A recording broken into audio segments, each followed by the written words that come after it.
और उसके लिए मैं आमंत्रित करना चाहूंगी ईशा बल्लेवार को। आइए ईशा।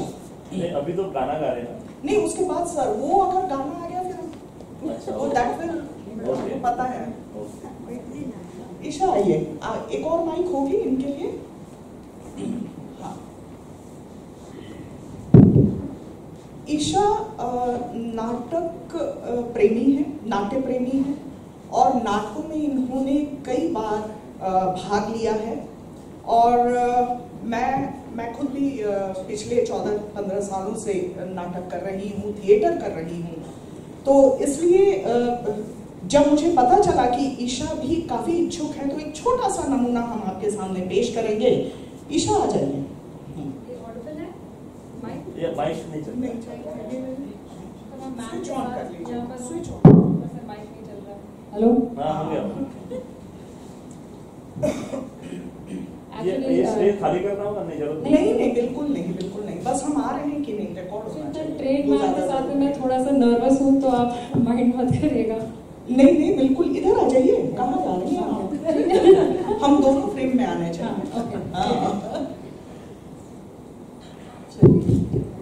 नहीं, ठीक है। बोलिए। नमस्ते, मेरा नाम ईशा है और आज मैं आपको सुनाने जा रही हूँ एक कहानी। मेरी कहानी इसे कहूँ या कहूँ तो दोस्ती की कहानी। मेरा नाम रश्मि। माना कि मैं ईशा से उम्र में बड़ी हूँ, लेकिन कहते हैं ना, जो दोस्ती होती है वो उम्र नहीं देखती। एक छोटी सी कविता मैंने पढ़ी थी एक बहुत ही मशहूर कवि की। वो कुछ इस तरीके से है कि ये दोस्ती भी बड़ी अजीब है, ये दोस्ती भी बड़ी अजीब है। दोस्ती की कोई परिभाषा नहीं, दोस्तों का कोई नाता भी नहीं। जात पात, ऊंच नीच, धर्म प्रांत, इसकी कोई सीमा नहीं। खून का रिश्ता भी नहीं, पर ये दोस्ती है बड़ी अजीब।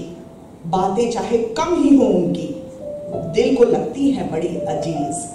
रोज मिलना जरूरी नहीं होता, फोन करना भी जरूरी नहीं होता, पर जब भी मिलो बात करो, दिल से कभी गिला शिकवा नहीं होगा। पल भर मुलाकात या गुफ्तगू भी दिल भर और दिमाग ताजा कर जाता है। दोस्ती ऐसी होती है। कॉलेज कंप्लीट करने के बाद मैं मुंबई की एक कंपनी में सिलेक्ट हो गई थी। जॉब का पहला दिन, थोड़ी मैं नर्वस भी थी और थोड़ी एक्साइटेड भी। पर जब ऑफिस पहुंची तो उम्मीद से बड़ा वेलकम हुआ। सबसे मिली, हर डिपार्टमेंट में गई और उस दिन मेरी मुलाकात हुई कंप्यूटर डिपार्टमेंट की रश्मि से। हालांकि वो मुझसे उम्र में थोड़ी बड़ी थी, लेकिन उनसे मिली तो ऐसा लगा मानो अपने किसी बचपन के दोस्त से मिली हो।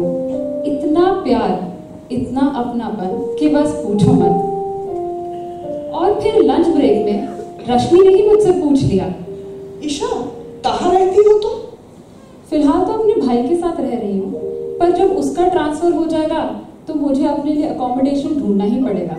अरे मेरे पीछे में आ जाओ, खाली है जगह, जरूर। और फिर उस दिन वर्किंग आवर्स के 2 घंटे बाद मैं रश्मि के साथ थी। उस रात हमने देर तक बातें की। तब मुझे पता चला,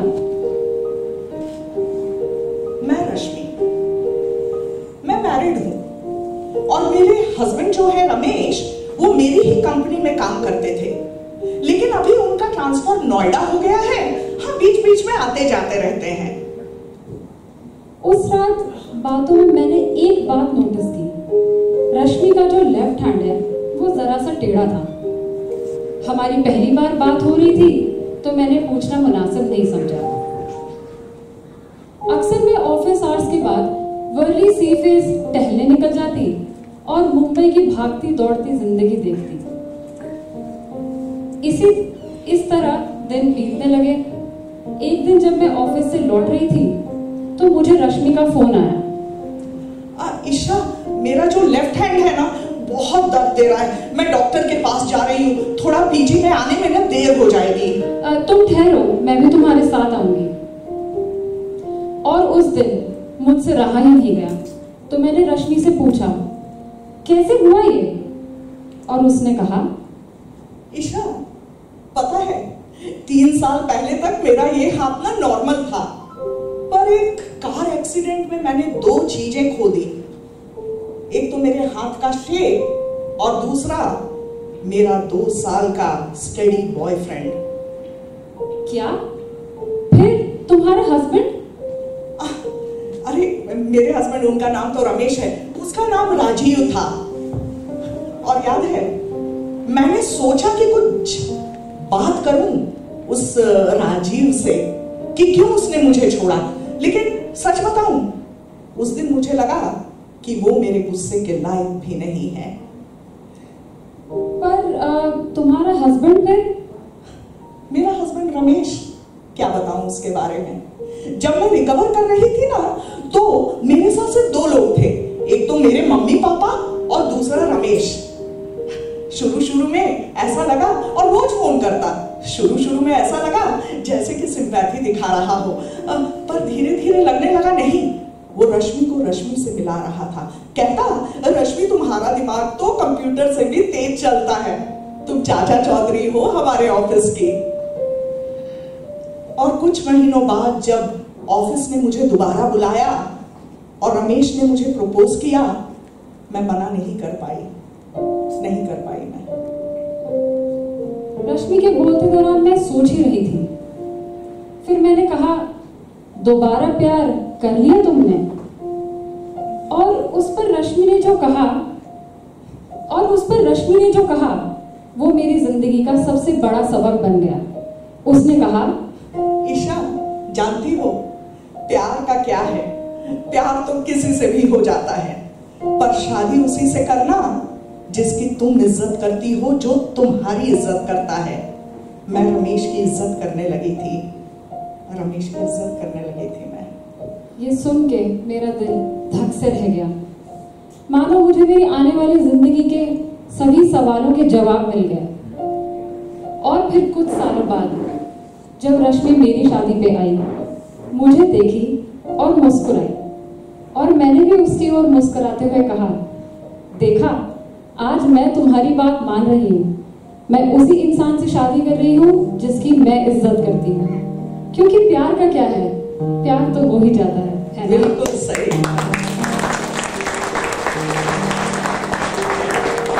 पल भर मुलाकात या गुफ्तगू भी दिन भर और दिमाग ताजा कर जाता है।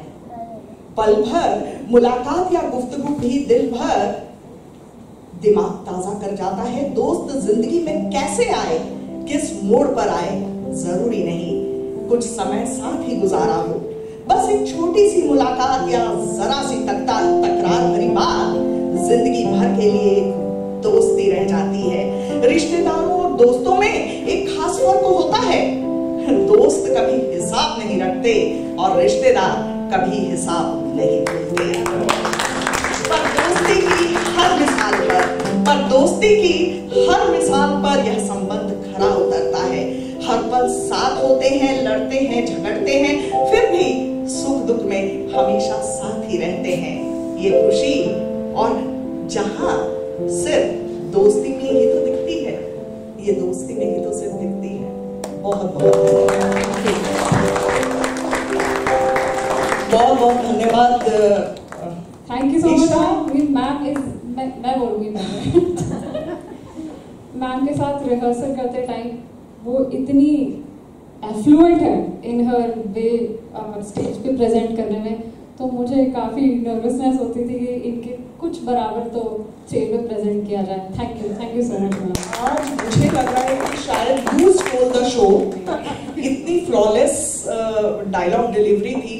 और मैं हमेशा से यही कहती हूँ ईशा कि ये प्रैक्टिस का कमाल है।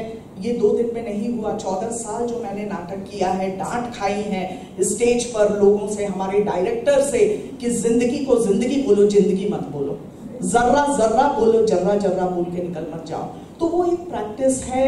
और हम भी अपने रूप में, मैं कहती हूँ कि हम भी किसी योद्धा या किसी सैनिक से कम नहीं। जैसे आप रोज दौड़ लगाते हैं, हम भी रोज अपनी कविताओं को प्रैक्टिस करते हैं पढ़ के। और अब कहते हैं ना कि समापन अगर हो और सरस्वती माँ को नमन किया जाए एक गीत के द्वारा, तो मैं